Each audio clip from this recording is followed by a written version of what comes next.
Монгол банкны ерөнхийлөгч нэр дэвшигч Наран Цогтыг дэмжиж байгаа. Дэмжих учир шалтгаан байгаад байгаа. Манай улсын энэ төсөв санхүү аж ахуйн томоохон менежер.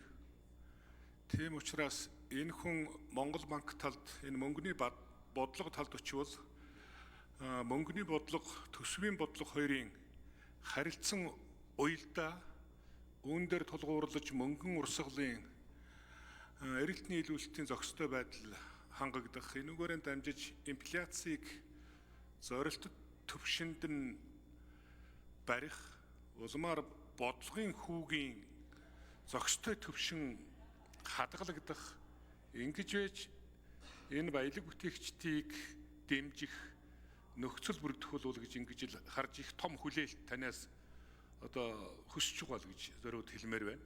Тийм учраас дэмжмээр байна гэж. За дээр нь манай гишүүд бас нэлээдгүй юм ярьж байна. Энэ томилгоо тойрсон асуудлууд. Тэгэхээр Монгол улс өөрөө эрх зүйн төр төлөвшүүлж байгаа улсууд тухайлсан салбарууд дээр эрх зүйн зохицуултуудаараа удирдах албан тушаалтнуудыг тодорхой болцол журмын дагуу хугацаатай томилдог.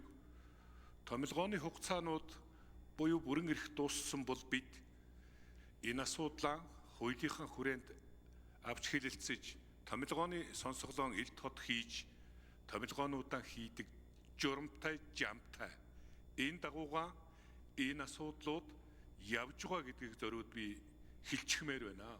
Монгол банкны ерөнхийлөгчийн энэ асуудал ч гэсэн яг энэ хуулийнхаа дагуу явж байгаа үйл явцаа. Тийм учраас иргэдэд буруу зөрүүтэй ойлголт өгөх гэж оролдоод хэрэггүй гэдгийг хэлмээр байна.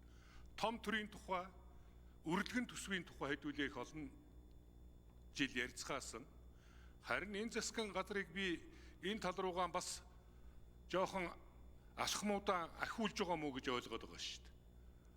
Энэ төрд байж байгаа илүү бүтэц орон тоонуудаа цэгцлэх, дагуулад энэ төсөв юмнуудаа бууруулах, нэгэнт Монгол улсын эдийн засаг төсвийн өмнө тулаад ирчихсэн хүндрэлийг урьдчилж хараад хүлээх эрсдэл гэдэг юм уу хохирлон бууруулах үүднээс төсөвтөө зоригтойхон шиг тодотгол хийсэн 2.2 их найдын тодотгол хийсэн шүү дээ. Энэ бол Монголын эдийн засаг төсвийг өнөөдөр иннээс хүнд байдлаар үчирээд унахчих нөхцөл байдал бий болохыг урьдчилан хамгаалж чадсан.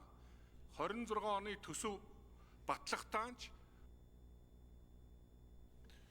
Чэгжтийн Бачааргал гишүүнд нэмэлт 1 минут өгье.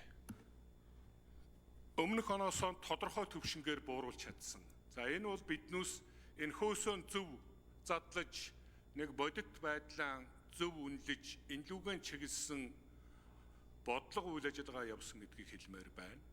Дээр нь энэ баялаг бүтээгчдийг дэмжих, за татварын орчин таатай болгох, за төрийн өмчийн бодлого засаглал өгөөжийг нэмэгдүүлэх, энэ баялагын сангийн хуваарлалт өгөөжийг эдийн засгаанд тэтгэж чаддаг, иргэдийнхээ амьдралыг чанарыг ахиулж чаддаг ийм үзэл баримтлалтай бодлогын чиглэлийг авч хэрэгжүүлэх ёстой. Ийм учраас энэ засгийн газраас, энэ их хурлаас энэ чиглэл рүү багц бодлого эрх зүйн шинтгэл хийхээр асуудал руугаа орсон. Монгол Ардны намын бүлэг дээр энэ чиглэлээр тодорхой хуулийн төслүүдийн үзэл баримтлалыг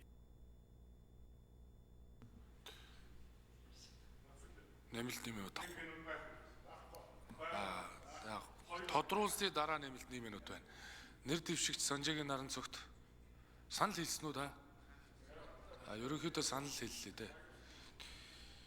За Бачааргал гишүүнд баярлалаа. Дулмын Бум очир гишүүн